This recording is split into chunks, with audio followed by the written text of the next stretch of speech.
La lección número 4. En la primera lección vimos definiciones de la religión. En la segunda lección vimos una idea secular sobre lo que es la religión, de dónde surge la teoría de Emile Durkheim, considerado como ejemplo de muchas teorías de una tendencia materialista en el entendimiento de la religión. En la lección 3 pusimos una base de teología bíblica. En la Biblia, según la palabra de Dios, cuál es el origen de la religión, y vimos que es en realidad bien entendida como religión en toda su dimensión. Es algo que pertenece al mundo posterior a la caída. Es una necesaria reacción a lo que se produce con la caída en pecado del hombre, la separación de Dios. Y es como Dios nos muestra que se puede volver a restaurar la relación con Él. La verdadera religión en realidad no depende de nuestros esfuerzos, sino de Dios mismo, que toma la iniciativa al enviar a su Hijo a salvarnos. Pero esta línea, esta idea de la religión, esta religión pura, que se va desarrollando en la Biblia, que va revelándose de forma progresiva a través de todas las escrituras hasta llegar a Cristo. Esta línea pura se contrasta con la línea falsa. Hay una comparación entre la línea de Set y la línea de Caín, la línea de la religión inventada por los hombres, y esa línea se ve a través de todas las escrituras. En esta lección ya vamos a poner una base teológica, pero vamos a estar trabajando el tema de la cosmovisión como una especie de llave para poder interpretar el fenómeno o los fenómenos religiosos que encontramos en el mundo. Esta idea que marcamos en la lección 3 nos sirve para interpretar lo que nosotros entendemos o lo que vemos, lo que encontramos en el mundo. Y con esta lección vamos a amplificar la estructura para poder mejorar nuestro entendimiento, nuestra interacción con ideas de religiones ajenas a la religión bíblica. Entonces vamos a estar trabajando el tema de la cosmovisión. La cosmovisión, hay toda una clase en la diplomatura sobre la cosmovisión, y podemos, no está en sus apuntes, pero vamos a mirar brevemente qué es una cosmovisión bíblica. ¿Qué es el estudio de la cosmovisión? Esto viene de la primera lección sobre cosmovisión en esa materia. Lo que no es la teología en sí, tampoco es la apologética. Y podemos ofrecer esta definición inicial. Es un marco exhaustivo de creencias básicas personales sobre la naturaleza de todas las cosas. Eso viene de Walters, que es el texto de esa materia. Entonces, cuando decimos cosas en el sentido más amplio posible, estamos hablando de cómo entendemos el universo, cómo entendemos nuestro mundo, cómo entendemos la existencia material, cómo entendemos nuestros cuerpos, cómo entendemos el ser humano, qué significa, qué es el arte y cuál es el rol que tiene el arte en el mundo, qué es la religión, qué es la iglesia, todo lo que existe, la familia, otras personas, la masculinidad, la feminidad, todo esto cabe dentro del marco más amplio de nuestro entendimiento. La cosmovisión no es la realidad, es nuestro entendimiento de la realidad, y por lo tanto es algo que permanentemente estamos ajustando. Queremos conformar nuestra cosmovisión con las escrituras y con la realidad del mundo y la interpretación divina de su propia creación.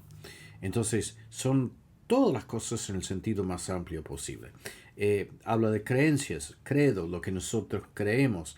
No es solamente un concepto, sino las creencias.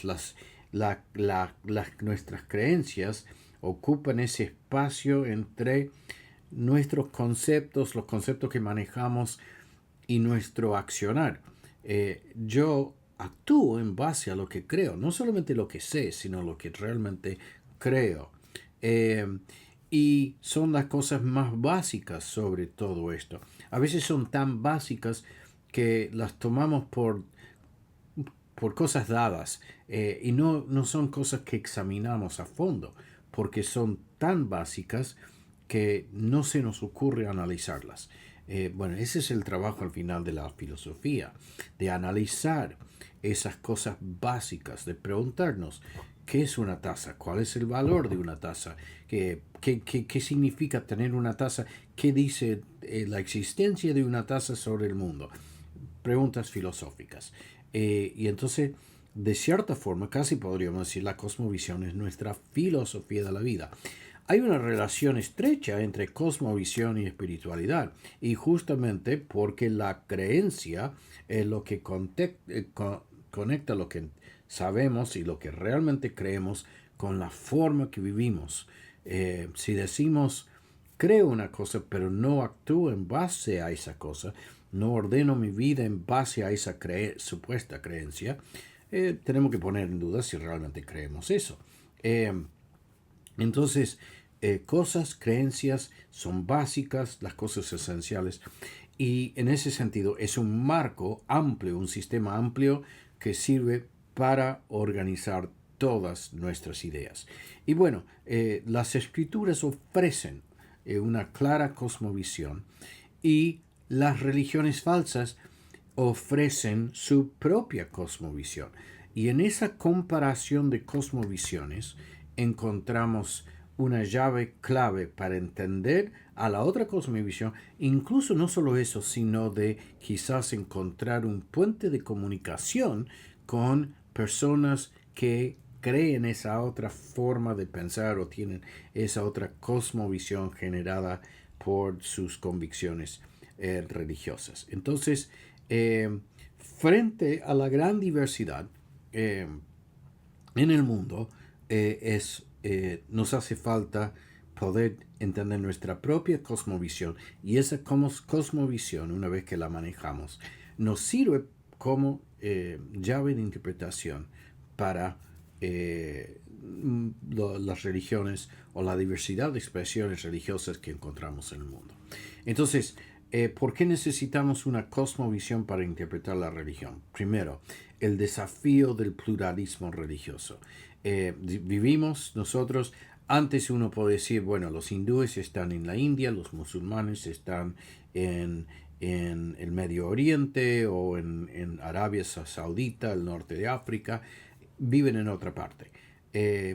Y bueno, entonces en ese sentido se convierte en un tema que los misioneros, los que van a salir de un país cristiano, de una iglesia cristiana con el fin de llevar el evangelio, es un estudio necesario para los misioneros. Pero en un mundo globalizado, eso ya no es toda la realidad, sino que nosotros mismos encontramos en nuestros mundos antes, que eran estrictamente casi, no del todo, pero más influenciados por el cristianismo, encontramos una gran diversidad de expresiones.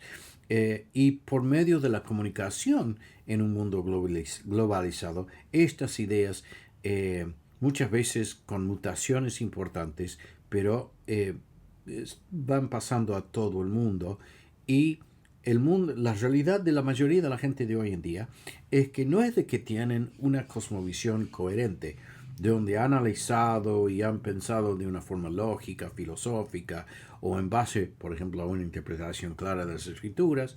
La mayoría de la gente simplemente en este gran mercado mezclado de ideas van tomando de lo que pueden y van haciendo un rejunte de ideas que muchas veces, si uno lo examina de cerca, uno encuentra mucha incoherencia, pero la gente hace lo que puede.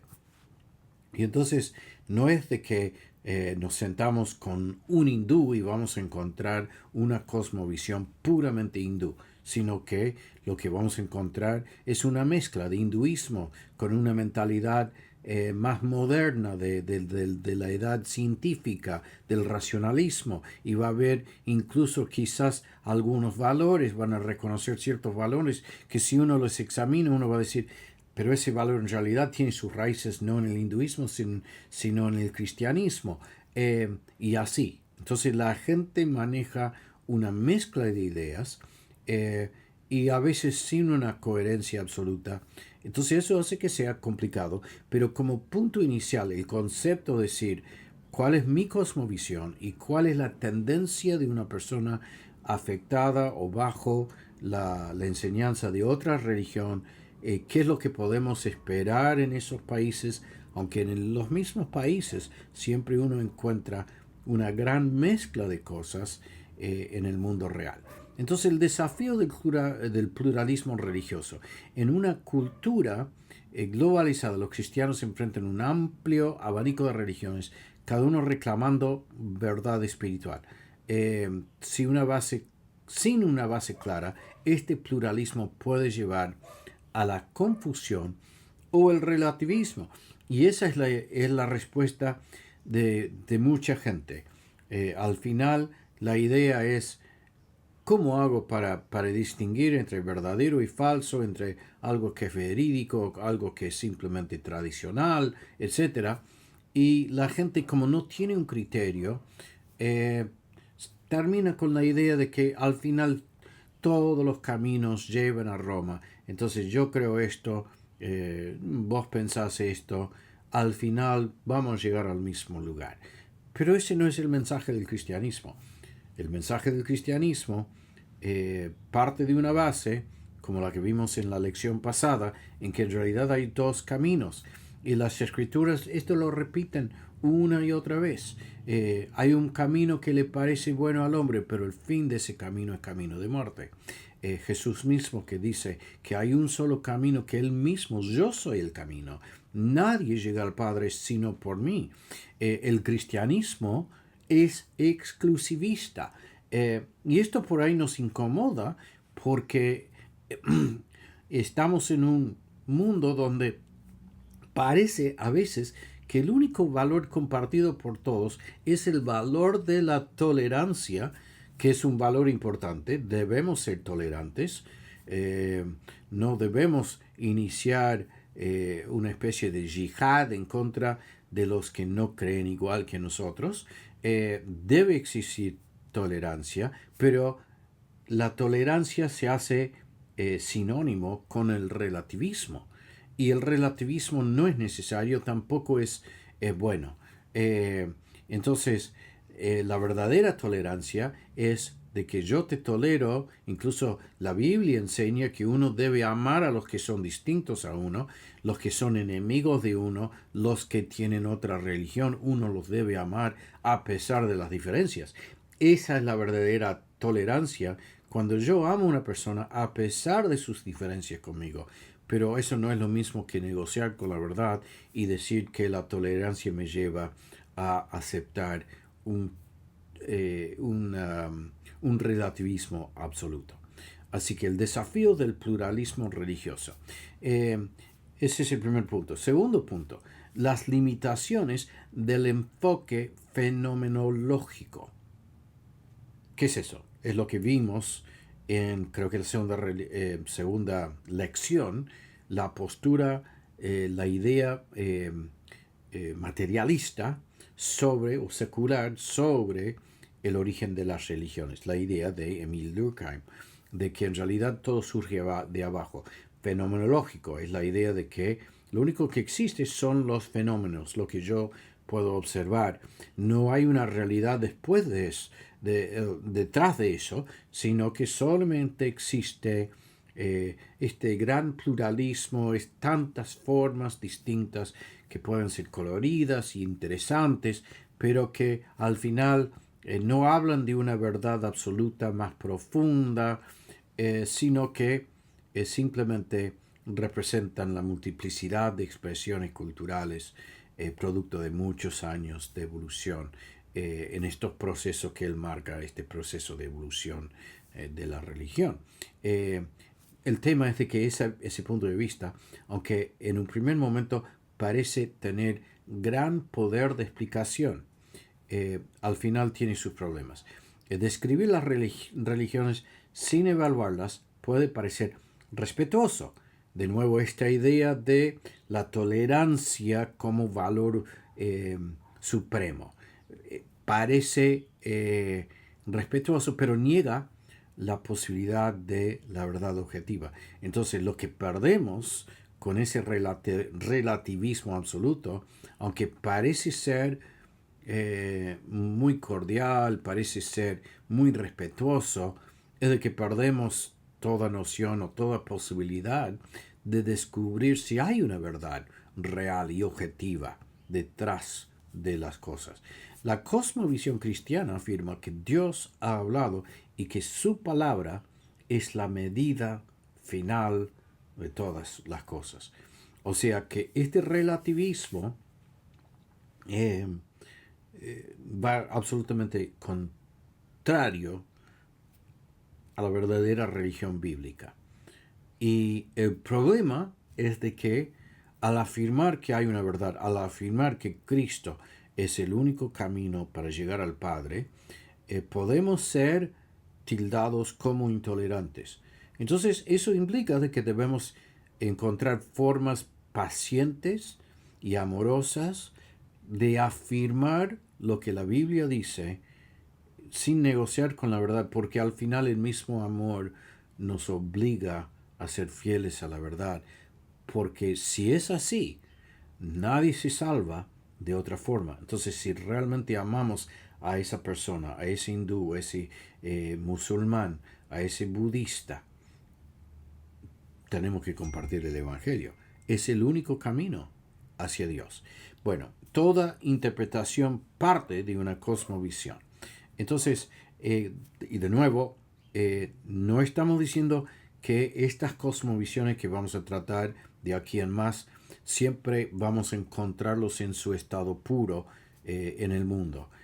Si hablamos con cualquier individuo o si vemos las ideas populares en un país cualquiera, vamos a encontrar una gran mezcla de influencias, pero en general podemos hablar de cosmovisiones que por lo menos podemos definir, aunque después en su despliegue en el mundo presentan muchas variedades, mucha variación. Entonces, según Herman Dooyeweerd, no existe conocimiento puramente teórico, desligado de presuposiciones religiosas. O sea que nuestras presuposiciones, o sea que nuestra cosmovisión, nuestras ideas básicas sobre la realidad, tienen impacto en todo lo que pensamos. Entonces, no existe un conocimiento absolutamente neutral. Abajo dice, la neutralidad es una ilusión. Entonces, podemos ver un tema, por ejemplo, de biología. Y sin duda, con un hindú o con un ateo podemos ponernos de acuerdo en cuanto a ciertas cosas básicas. De que la célula funciona de esta forma. De que el organismo obedece a ciertos principios, ciertos procesos comunes. Todo eso puede ser algo en que nos ponemos de acuerdo. Pero siempre detrás de eso hay una interpretación que va a ser muy distinta. ¿Cómo es de que una persona que estudió biología y estudió medicina puede abortar, puede ser un médico abortista? porque interpreta esos datos de una forma distinta. Para el abortista, al final el ser humano es un complejo biológico y la idea de la persona, la idea de un niño que ya todavía en el vientre de su madre ha sido hecho a la imagen de Dios, no es un factor en su pensamiento. Entonces, ningún dato que nosotros manejamos es un dato desligado de nuestras presuposiciones religiosas.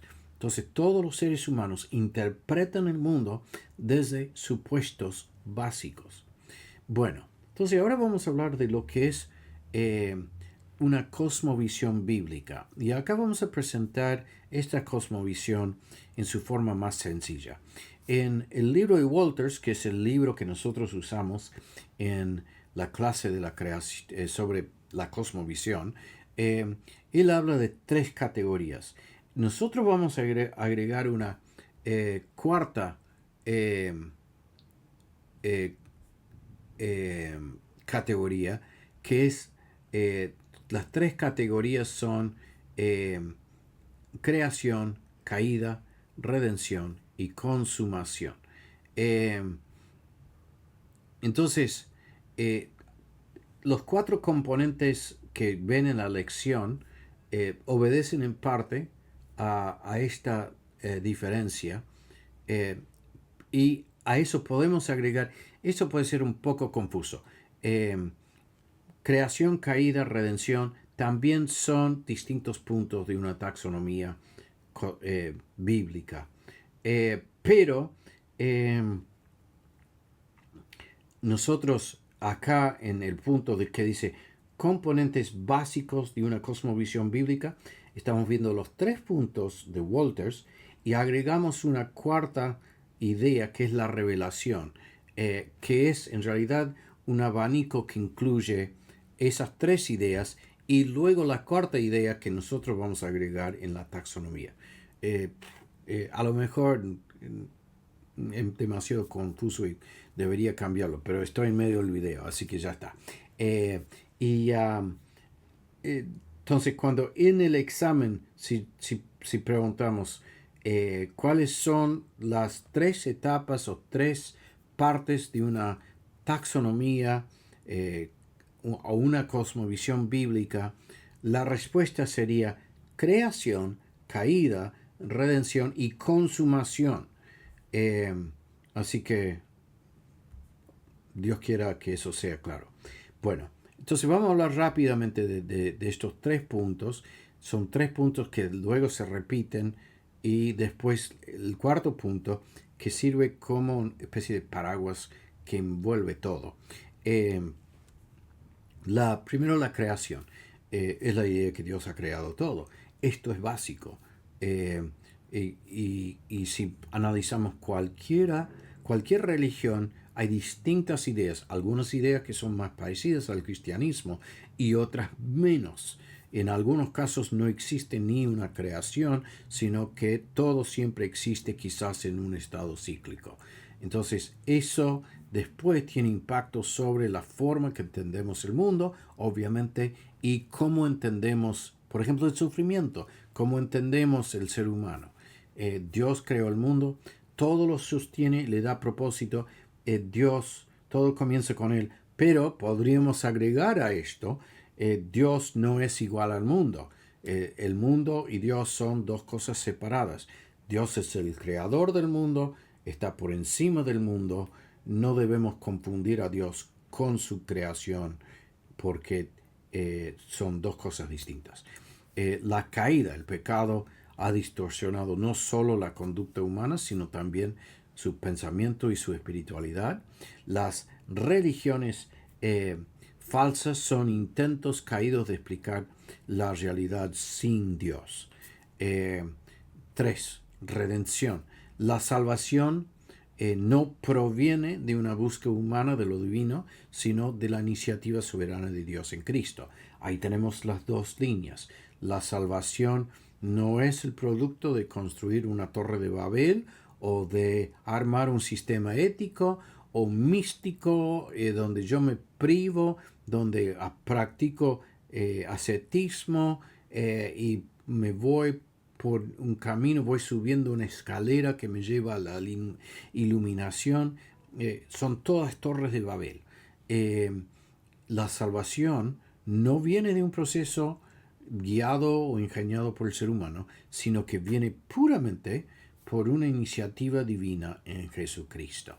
Entonces, según el pensamiento de Herman Bavinck, toda religión que no parte de la revelación de Dios y de su gracia redentora degenera en moralismo o misticismo.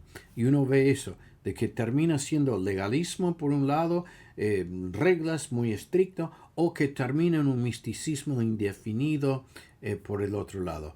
Y el mismo cristianismo, cuando sale de su eje central, se degenera y se producen esos dos extremos, o el moralismo, el legalismo por un lado, o el misticismo por el otro lado. Y tanto el moralismo y el misticismo terminan siendo una religión humana, una torre de Babel que construyo para que yo, por esfuerzo propio, llegue a Dios. El camino recto que lleva a Dios es el camino de Jesucristo. Y ese camino es un camino que Dios mismo ha hecho por nosotros y Él nos lleva por ese camino. Es pura iniciativa divina y no al revés. Bueno, y la revelación es algo clave en nuestra cosmovisión. Las escrituras no es una entre muchas fuentes de sabiduría religiosa. Yo tengo una copia del Corán, tengo tengo algunos libros hinduistas, no están en el mismo nivel. Pueden ser interesantes, pueden ser valiosos para entender a esas otras religiones.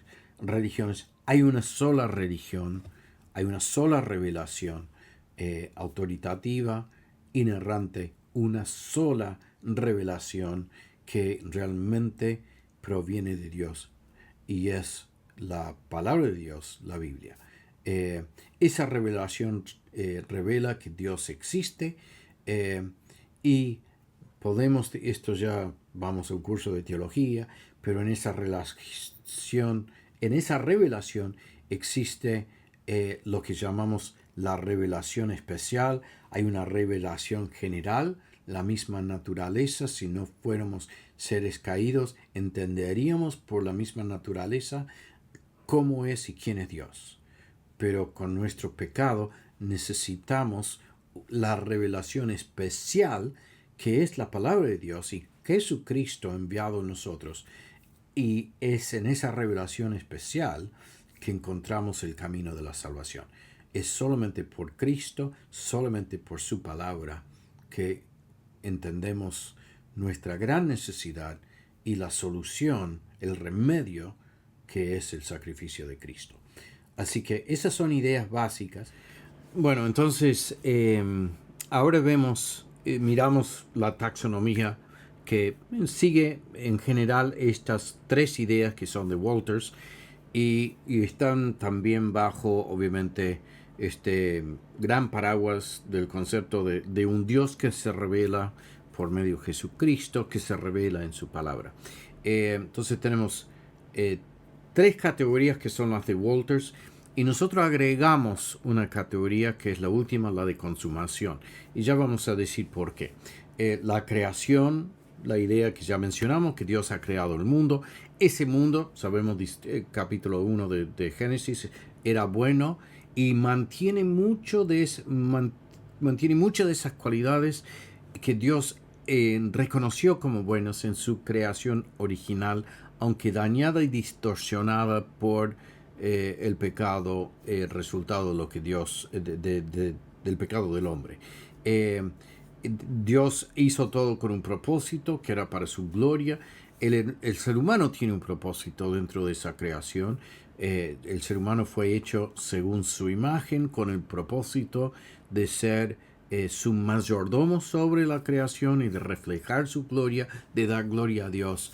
Eso significa de que el hombre tiene de forma innata, posee la dignidad, a la vez responsabilidad ante el Creador y debe depender del Creador. Y todo eso nos da una cosmovisión. No sé, el problema del pecado es de que termina distorsionando todas las relaciones, la relación del hombre con Dios, la relación del hombre con otros seres humanos, la relación del hombre con la creación y la relación del hombre consigo mismo. Entonces, el pecado, la caída, produce muchos efectos nocivos. El pecado, la caída distorsiona toda la creación, la relación con Dios, lo que dijimos recién, con uno mismo, otros, el mundo entero.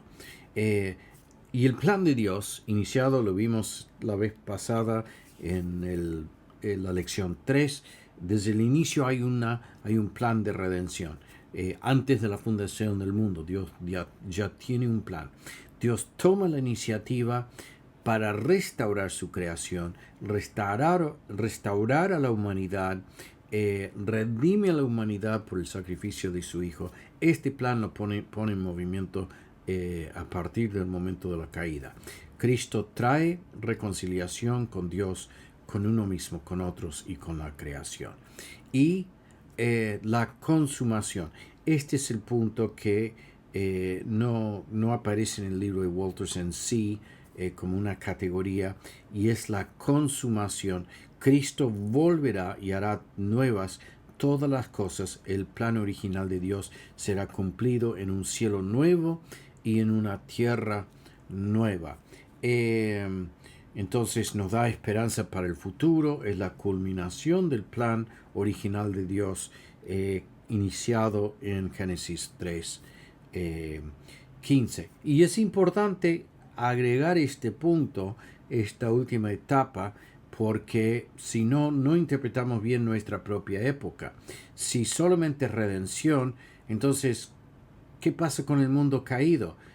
Bueno, entonces implica que nosotros somos responsables por hacer los cambios. Eso puede llevar a una teología o un accionar exclusivamente casi social, basado en ideas reveladas, basadas en ideas obviamente cristianas, pero que se pierde el enfoque en el evangelismo, se pierde el enfoque en las misiones, se pierde el enfoque en la iglesia local en particular, como el futuro reino de Dios anticipado en una forma compacta en un mundo que todavía no está del todo bajo esa influencia renovadora de la obra redentora de Dios.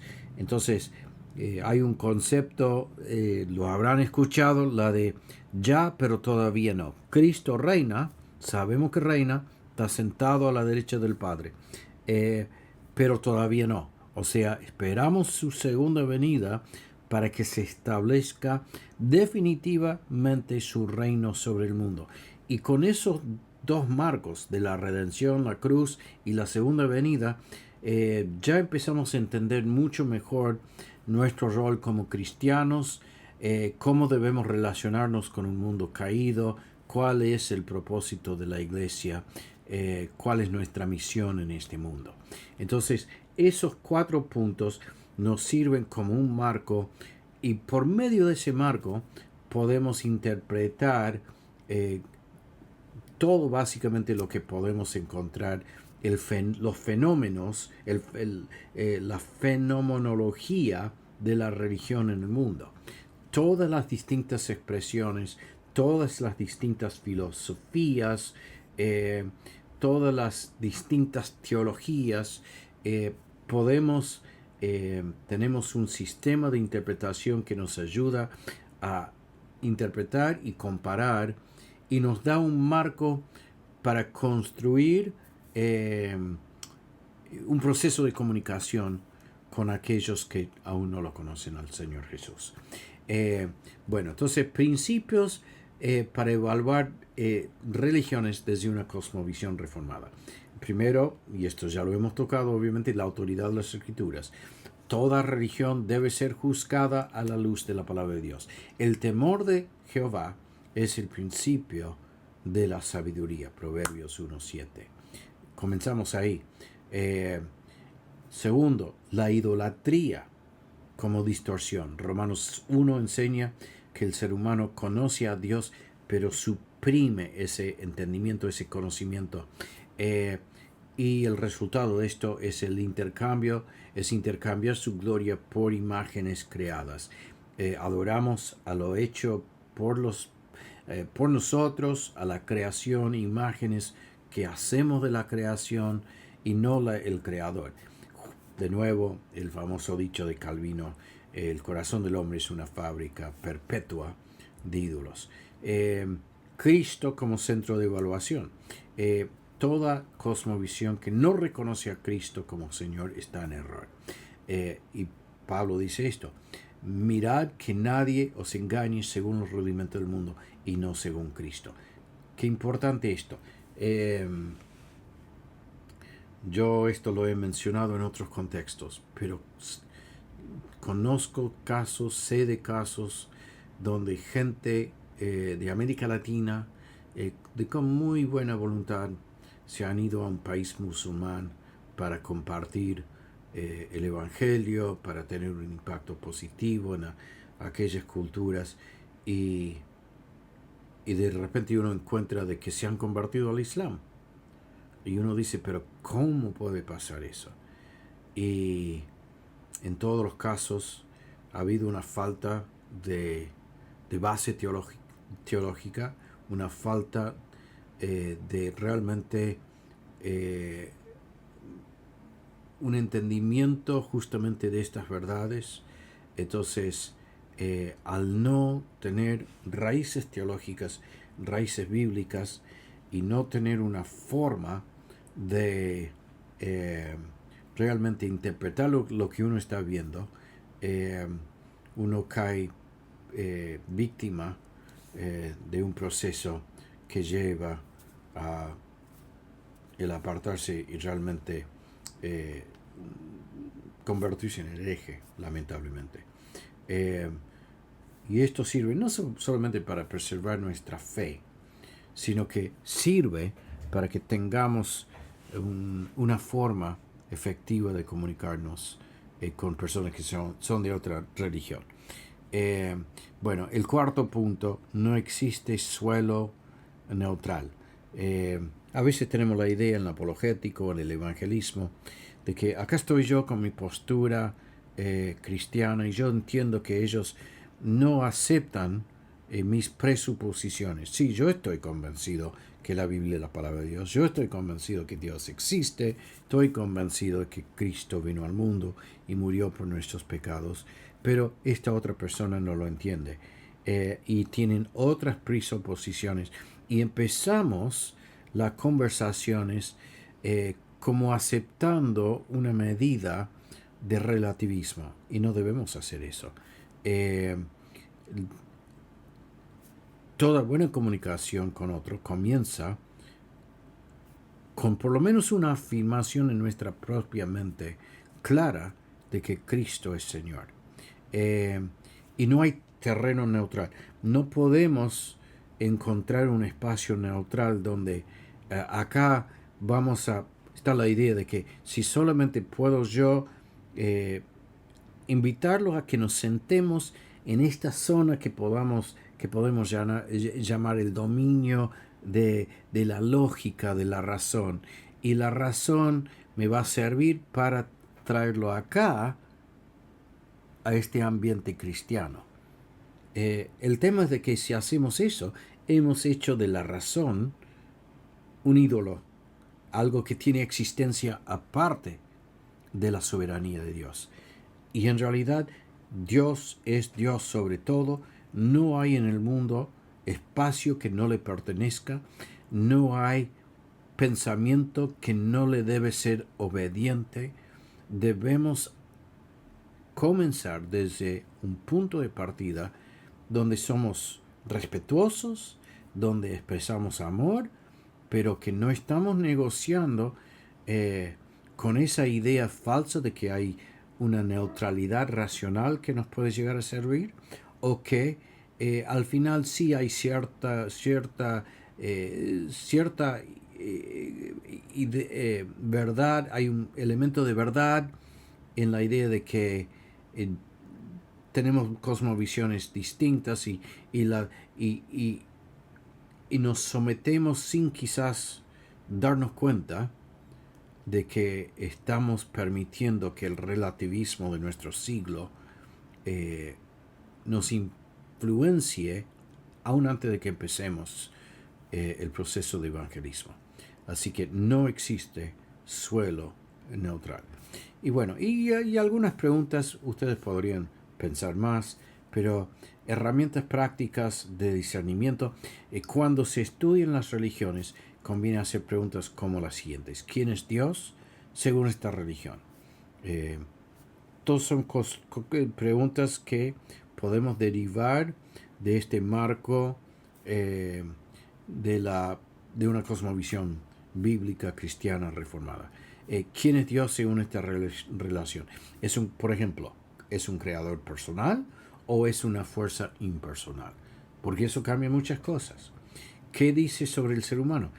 ¿Creado a la imagen de Dios o es parte de la naturaleza? Eso también cambia muchas cosas. ¿Cuál es el problema fundamental? ¿Cuál es el problema esencial del ser humano? Nosotros a veces no nos damos cuenta. Aceptamos presuposiciones, por ejemplo, de la psicología, donde justamente en esta pregunta hay confusión. ¿El problema cuál es? Un problema de la familia, de que hay un desorden familiar, de que el sistema de la familia hay que ajustarla y todo va a andar bien. Es un problema social, el problema esencial del hombre. El problema esencial del hombre es un problema biológico, físico. Hay problemas que son biológicos, incluso a nivel mental, cerebral. Eso existe, pero ¿cuál es el problema fundamental? ¿Es el pecado? ¿Es el pecado? ¿Es la ignorancia? El gnosticismo decía, el problema es la ignorancia, de que no entendemos de que somos, al final tenemos una naturaleza divina, que somos una chispa de lo divino. Y cuando empezamos a entender quiénes somos en realidad, entonces el conocimiento es el camino de la salvación. El camino de la salvación es el conocimiento o es el arrepentimiento, como dice la Biblia. El deseo, el problema es el deseo, debemos divorciarnos del deseo. El gnosticismo enseñaba eso, el misticismo lo enseña, el budismo enseña eso. ¿Cuál es el problema fundamental? Es el sufrimiento. El hinduismo enseña de que la existencia en sí, la naturaleza de fondo, básica, de la realidad es sufrimiento. ¿Ese es el problema fundamental? O, como dice el cristianismo, el sufrimiento no es la naturaleza base, sino que es producto del pecado. Entonces, eso cambia nuestra forma de encarar el mundo. ¿Cómo propone una solución? ¿Qué solución propone? En el caso del cristianismo, la redención en Cristo, o el karma, o la iluminación, y otras respuestas. La redención en Cristo, lo que hace el meollo del asunto, lo que distingue al cristianismo de todas las religiones, es la muerte sacrificial de Jesucristo, donde Él sustituye al ser humano y muere por nosotros. Eso no existe en cualquier otra religión. Un Salvador que da su vida por el pecador. Entonces, eso debe ser el centro. La cruz termina siendo el centro del mensaje cristiano, porque es lo que distingue al cristianismo de toda otra religión y es la única solución para nuestra nuestra raza humana. La expiación es el eje de todo. ¿Y cómo es el culto? Basado en sacrificios, es simplemente una fe ética y moral, en base a la meditación, el misticismo. Entonces, estas son herramientas, preguntas que podemos hacer, que todas se derivan justamente de ese marco de cosmovisión que hemos planteado arriba. Y en las próximas lecciones ya vamos a hacer aplicación de esta idea de este marco de interpretación de la cosmovisión como método de interpretación y como puente para acercarnos a un entendimiento de distintas religiones. No vamos a hacerlo nada más que con el Islam y el hinduismo, y sinceramente en una sola lección las dos son religiones muy complejas, y con eso ni tocamos todas las otras expresiones, religiones que existen en el mundo, pero en una materia tan corta, la meta no puede ser de abarcar todo, aun con una materia muy larga, no hay forma de abarcar todo. Entonces lo que sí queremos lograr es entender estos principios y un poco entender cómo usar esta forma de pensar, este marco de la cosmovisión como forma de acercarnos a las religiones del mundo, y cómo utilizarlo como una especie de llave, una clave para poder interpretar distintas religiones. Así que esa es la idea de lo que vamos a hacer en las siguientes las siguientes lecciones. Así que, bueno, que el Señor les bendiga.